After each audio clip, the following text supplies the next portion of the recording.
अब खबरें विस्तार से। केंद्रीय वित्त मंत्री डॉक्टर निर्मला सीतारमण द्वारा मंगलवार को 2022-2023 के लिए 39 लाख करोड़ का बजट पेश किया गया, जिसमें डिजिटलीकरण को केंद्र में रखा गया है। मंगलवार को पेश किए गए यूनियन बजट का Singhbhum chamber of commerce and industries ने स्वागत किया है। इस संबंध में जानकारी देते हुए चेंबर के अध्यक्ष विजय आनंद मुनका ने बताया कि बजट आत्मनिर्भर भारत को ध्यान में रखते हुए तैयार किया गया है। इसमें देश का चहुमुखी विकास होगा। उन्होंने बताया कि मंगलवार को पेश किए गए बजट से उद्योग में निवेश के अच्छे संकेत मिले हैं। इसके अलावा मजबूत इंफ्रास्ट्रक्चर के भी संकेत मिले हैं। उन्होंने बताया कि बजट में एक साल के भीतर 25,000 किलोमीटर नेशनल हाईवे के निर्माण का दावा किया गया है, जिसमें देश के आर्थिक विकास को गति मिलेगी। स्पेशल इकोनॉमिक कॉरिडोर के मार्ग प्रशस्त होंगे। पेयजल के लिए 60,000 करोड़ का प्रावधान बजट में किया गया है। पासपोर्ट के डिजिटलाइजेशन को लेकर बजट में प्रावधान किए गए हैं, जिसमें विदेश में रह रहे लोगों को सहूलियत मिलेगी। डिजिटल करेंसी की भी प्रावधान बजट में लाई गई है, जो दर्शाता है कि सरकार पैसे बांटने पर भरोसा नहीं करती, बल्कि योजनाओं के माध्यम से देश के विकास को गति देने की ओर अग्रसर है। इससे व्यापार और रोजगार दोनों को लाभ होगा। पब्लिक प्राइवेट पार्टनरशिप मोड में इंफ्रास्ट्रक्चर को मंजूरी दी गई है। वैसे आयकर दाता जिन्होंने 2 साल के रिटर्न दाखिल नहीं किए हैं, वो फाइन के साथ रिटर्न दाखिल कर सकते हैं। कुल मिलाकर बजट को उन्होंने संतुलित बताया। वहीं आयकर रिटर्न के स्लैब नहीं बढ़ाए जाने पर उन्होंने इससे थोड़ी मायूसी जताई, मगर कुल मिलाकर बजट संतुलित और देश के विकास को गति देने वाला है। वहीं chamber of commerce and industries के उपाध्यक्ष मुकेश मित्तल ने भी बजट की सराहना करते हुए इसे देश के विकास को गति देने वाला बजट बताया। चेंबर के अन्य पदाधिकारियों ने भी बजट को संतुलित बताया, साथ ही भरोसा जताया कि इससे देश के विकास को गति मिलेगा। व्यापार के साथ रोजगार भी बढ़ेंगे। हालांकि व्यापारियों ने उम्मीद जताई है कि बजट का पूर्ण विश्लेषण करने के बाद यह संभावना है कि आयकर अधिनियम में कुछ बदलाव देखने को मिल सकते हैं। देशवासियों के विशेषकर उद्योगपति व्यापारियों का और चैम्बर ऑफ कॉमर्स का निगाहें बजट पर टिकी रहती है कि कब केंद्रीय मंत्री द्वारा संसद में बजट का प्रस्ताव रखा जाएगा और उसमें क्या नया देश के लिए, क्या नया व्यापार के लिए, क्या नया उद्योग के लिए, क्या नया प्रोफेशनल्स के लिए आएगा। उसी के अनुरूप आत्मनिर्भर भारत की दिशा में आज जो बजट माननीय केंद्रीय मंत्री श्रीमती निर्मला सीतारमण जी का द्वारा पेश किया गया है, मैं समझता हूँ कि हम लोग इसका स्वागत करते हैं और स्वागत योग्य बजट है।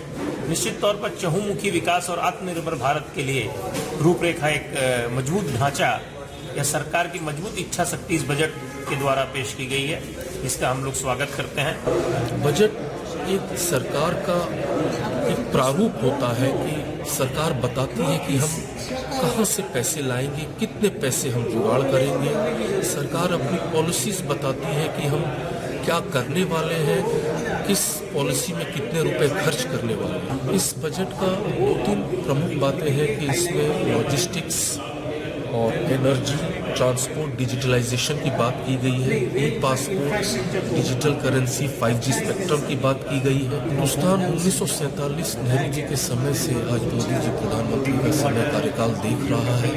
एक समय था जब देश में सुई नहीं बनती थी, पर आज हम डिफेंस के 65% आइटम को देश में बनाने की बात कर रहे हैं। हिंदुस्तान ने बहुत संघर्ष किया है, कभी सफल हुआ है, कभी असफल हुआ है। हमें असफलता से घबराना नहीं है, हमेशा लगातार संघर्ष करते रहना है। कुछ किए बिना ही जय जयकार नहीं होती, कोशिश करने वालों की हार नहीं होती। देश के आम बजट पेश होने के बाद जहां एक तरफ बड़े व्यापारियों ने इसे अच्छा बजट बताया, वहीं छोटे और मध्यम वर्गीय व्यापारियों ने इसे निराशाजनक बजट बताया। जमशेदपुर चेंबर ऑफ कॉमर्स ने इस बजट को निराशाजनक बताया है। गौरतलब हो कि जमशेदपुर चेंबर ऑफ कॉमर्स में शहर के तमाम मध्यम वर्गीय व्यापारी जुड़े हैं। इनके अनुसार सरकार से आम नागरिकों के 5 लाख के टैक्स स्लैब को 10 लाख तक किए जाने की उम्मीद थी, लेकिन इसमें कोई बदलाव नहीं किया गया। साथ ही छोटे और मध्यम वर्गीय व्यापारियों को जीएसटी स्लैब में भी छूट और कमी की उम्मीद थी, जो पूर्ण नहीं हुआ। इस कारण अधिकतर मध्यम वर्गीय व्यापारियों को इस बजट से निराशा मिली है। इन्होंने कहा कि सरकार ने सड़क, परिवहन एवं वंदे भारत रेल के लिए कई नए प्रावधान किए हैं जो स्वागत योग्य है, लेकिन छोटे और मध्यम वर्गीय व्यापारी एवं आम वेतनभोगी नागरिकों के लिए इस बजट में कुछ भी बेहतर नहीं है, जिस कारण वे निराश हैं। सरकार छोटे व्यापारियों को कुछ न कुछ देगी, लेकिन बजट देखने के बाद हम लोग हाथ में निराशा लगी। जो इनकम टैक्स का स्लैब है उसको हम लोगों ने सोचा था कि सरकार 5 लाख से बढ़ा करके 10 लाख रुपए तक कर देना चाहिए था, और जो 10 लाख से 20 लाख रुपए जिसकी आय है सालाना उसको 10% के स्लैब में लाना चाहिए था, और 20 लाख से ऊपर और जिसकी इनकम है उसको 30% स्लैब में लाना चाहिए था। लेकिन सरकार ने इनकम टैक्स से किसी प्रकार की कोई छूट नहीं दी। दूसरी चीज की 2 साल से कोरोना काल चल रहा है, छोटे व्यापारियों की कमर जो है टूट चुकी है। आज बहुत से व्यापारी अपना व्यापारी बंद करके काम की तलाश में है कि हमको कुछ भी तरह का काम मिल जाए, हम अपने परिवार का पालन पोषण कर सके। और स्कूल से बच्चों के नाम कट गए हैं, लोग दुकानों का भाड़ा नहीं थे, दुकान खाली हो चुकी है, घर का किराया नहीं दे पाने के कारण घर से उनको बेदखल कर दिया गया, लोग सड़कों पर है। सरकार को ये सब चीज के बारे में सोचना चाहिए था। 3 महीने तक लगातार लॉकडाउन लगा था, छोटे व्यापारियों का व्यापार पूरी तरह ठप हो गया था, तो इस बजट से व्यापारियों को खासी उम्मीद थी, लेकिन बजट घोषणा होने के बाद व्यापारियों को निराशा हाथ लगी है। निश्चित रूप से जैसे जो इनकम टैक्स का स्लैब है उसमें इनकम टैक्स में छूट की अपेक्षा थी कि छूट का दायरा बढ़ाया जाएगा, लेकिन वह नहीं हुआ।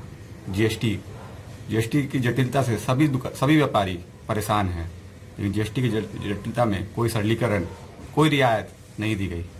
कई ऐसे पदार्थ हैं जीएसटी में, वस्तु है जिसकी जो टैक्स सीमा है 28%, 18%, 20% अधिक है, उन पर सरकार से राहत की अपेक्षा थी, लेकिन सरकार ने उसमें कोई राहत नहीं दी। सरकार ने सभी वर्गों का ख्याल रखा है, लेकिन व्यवसायी वर्ग की अनदेखी की है, ये मैं कहना चाहूंगा। सरायकेला जिले में सड़क हादसे थमने का नाम नहीं ले रहा। हर दिन किसी न किसी मार्ग पर सड़क हादसे से जिले की ट्रैफिक व्यवस्था सवालों के घेरे में आ गई है। मंगलवार को टाटा कांड्रा मुख्य मार्ग पर कांड्रा टोल ब्रिज के समीप सड़क पार कर रही एक महिला को अनियंत्रित ट्रक ने रौंद दिया, जिससे महिला की मौत मौके पर ही हो गई। घटना के बाद राहगीरों में दहशत का माहौल देखा गया। वहीं घटना की जानकारी मिलते ही कांड्रा थाना पुलिस मौके पर पहुंची और ट्रक को जब्त कर चालक को हिरासत में लेते हुए जेआरडीएसीएल के एम्बुलेंस से महिला को जमशेदपुर एमजीएम अस्पताल भिजवाया। साथ ही महिला के संबंध में जानकारी जुटाने में जुट गई। समाचार लिखे जाने तक महिला की शिनाख्त नहीं हो सकी थी। संभावना जताई जा रही है कि महिला आसपास ही किसी बस्ती की रहने वाली है। जमशेदपुर में अधिवक्ताओं ने स्टेट बार काउंसिल के आह्वान पर मंगलवार को खुद को न्यायिक कार्यों से अलग रखा, साथ ही काला बिल्ला लगाकर सरकार के प्रति विरोध जताया। इसकी जानकारी देते हुए डिस्ट्रिक्ट बार एसोसिएशन के अध्यक्ष लाला अजीत कुमार अंबष्टा ने बताया कि राज्य भर में आए दिन वकीलों पर हमले हो रहे हैं। अधिवक्ता सुरक्षा कानून की मांग वर्षों से की जा रही है, मगर सरकार राज्य के वकीलों को सुरक्षा मुहैया कराने में विफल साबित हो रही है। ऐसे में राज्य भर के वकील अपनी सुरक्षा की मांग को लेकर आंदोलित है। यही कारण है कि आज राज्य भर के अधिवक्ता काला बिल्ला लगाकर खुद को न्यायिक कार्यों से अलग रख रहे हैं। उन्होंने बताया कि इस संबंध में एक मांग पत्र जिले के उपायुक्त के माध्यम से मुख्यमंत्री को भी सौंपा जा रहा है, ताकि जल्द से जल्द राज्य में अधिवक्ता सुरक्षा कानून लागू हो सके।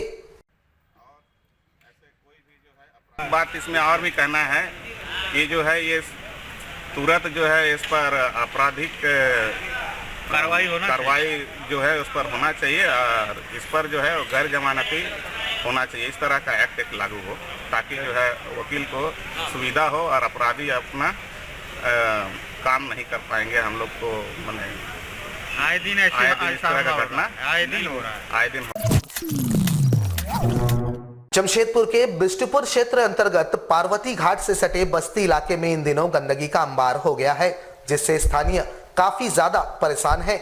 यहाँ डस्टबिन की सुविधा नहीं होने के कारण कचरों का अंबार लग रहा है। गौरतलब हो कि क्षेत्र में एक बड़ी आबादी निवास करती है, जिनकी संख्या सैकड़ों में है। मुख्य सड़क से बस्ती के भीतर प्रवेश करने वाले सड़क के दोनों किनारों में कचरों का अंबार लग गया है, जिसमें पानी भी जमा होता है और यहाँ बीमारियां भी पनप रही है। ऐसे में यहाँ के लोग ज्यादा भयभीत हैं। लोगों के अनुसार यहाँ डस्टबिन नहीं होने से लोग अपने घरों के कचड़ों को सड़क के किनारे फेंकने को मजबूर है, जिस कारण लगातार यहाँ कचड़ों का अंबार लग रहा है। ऐसे में स्थानीयों ने कहा कि अगर क्षेत्र में सरकारी तंत्र के तरफ से डस्टबिन लगाया जाए और नियमित तौर पर उसकी सफाई हो तो बस्ती इलाका स्वच्छ हो जाएगा। यहाँ पे यानी कि नाली उली में बहुत कचरा रहते हैं और लोग घर के जो आते हैं वो यहाँ पे डस्टबिन नहीं रहने से रोड के किनारे मतलब कि कचरा फेंक देते हैं। तो बराए मेहरबानी यहाँ पे यानी कि डस्टबिन रखवा दीजिए ताकि कचरा जो भी फेंके घर के लोग वो अपने डस्टबिन में डाल दे ताकि यहाँ का रोड साफ सुथरा रहे। झारखंड विकलांग संस्थान के मुख्य सचिव दीपक श्रीवास्तव के द्वारा जमशेदपुर के प्रखंड विकास पदाधिकारी पर मानहानि का आरोप लगाते हुए जिले के उपायुक्त से इस मामले में कार्रवाई किए जाने की मांग की गई है।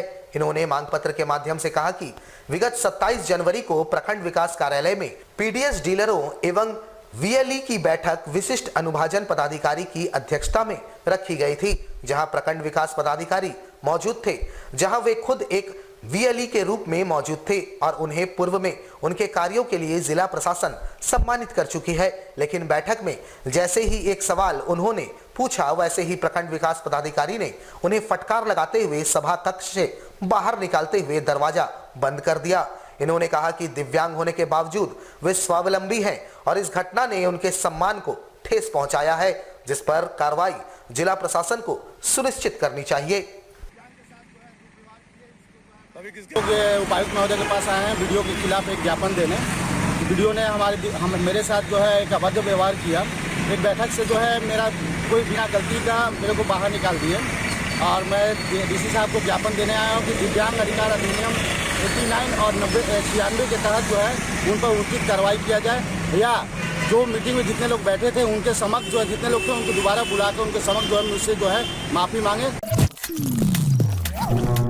जमशेदपुर में युवा शक्ति दिवस के उपलक्ष्य में माइकल जॉन सभागार में कार्यक्रम का आयोजन किया गया, जहां राज्य के मंत्री बन्ना गुप्ता शामिल हुए।